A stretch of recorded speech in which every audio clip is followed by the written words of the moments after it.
బీరకాయ మెంతికారం కూర. దీనికి 1/2 కిలో బీరకాయలు తీసుకోవాలి. తీసుకుని ఈ విధంగా బాగా క్లీన్ చేసుకుని ఇలా చిన్న చిన్న ముక్కల కింద కట్ చేసుకుని ఈ తొక్కంతా పీల్ చేసేసేయాలి. తొక్కంతా ఈ విధంగా పీల్ చేసేసి ఇలా పొడుగ్గా ముక్కల కింద కట్ చేసుకోవాలి. కట్ చేసుకొని రెడీ పెట్టుకోవాలి. ముందరగా ప్యాన్ పెట్టుకుని ప్యాన్ వేడెక్కాక ఒక 2 స్పూన్లు ఆయిల్ వేసుకోవాలి. ఎక్కువ నూనె అక్కర్లేదు. బీరకాయలు కూడా చాలా లేతగా ఉన్నాయి.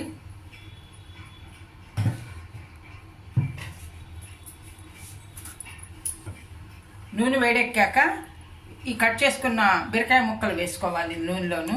చాలా సింపుల్గా చేసుకోవచ్చు కూర కూడాను. బీరకాయలు చాలా లేతగా ఉన్నాయి, ఊరికే తినేయచ్చు అనమాట, అలా ఉన్నాయి. ఇలా లేత బీరకాయలు అయితేనే కూర టేస్ట్ ఉంటుంది. ఈ ముక్కలన్నీ ఇందులో వేసి కొద్దిగా మూత పెట్టి మగ్గించుకోవాలి.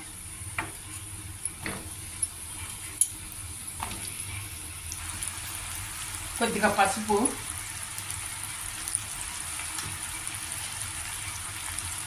కూరకి తగినంత ఉప్పు వేసుకోవాలి. బీరకాయ ముక్కలు మగ్గుతున్నాయి. ఇందులో 2 పచ్చిమిరపకాయలు, కొద్దిగా కరివేపాకు,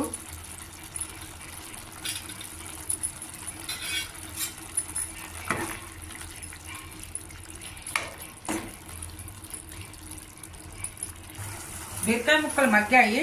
ఇందులో 2 స్పూన్లు మెంతికారం, బాగా ఇంట్లో ప్రిపేర్ చేసుకున్నది. ఇది మెంతికారం ఎలా చేసుకోవాలనేది డిస్క్రిప్షన్ బాక్స్లో ఉంది.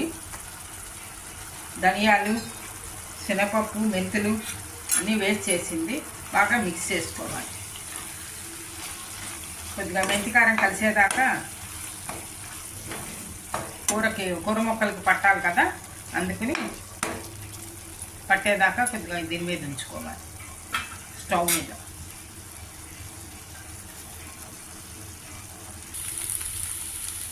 బీరకాయ ముక్కలు బాగా దగ్గర పడ్డాయి. ఇలా ఈ విధంగా దగ్గర పడితే కనుక కూర రెడీ అయినట్టు మనకి.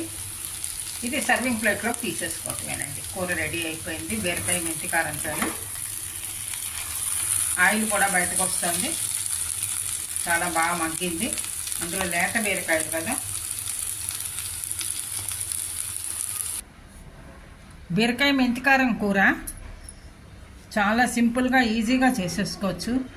మనం వేడి రైస్లోకి సర్వ్ చేసుకుంటే చాలా బాగుంటుంది అన్నమాట. ఇది మీరు కూడా ట్రై చేసి చూడండి. ఈ వీడియో కనుక నచ్చితే లైక్ చేయండి, షేర్ చేయండి, సబ్స్క్రైబ్ చేయండి. Thank you for watching.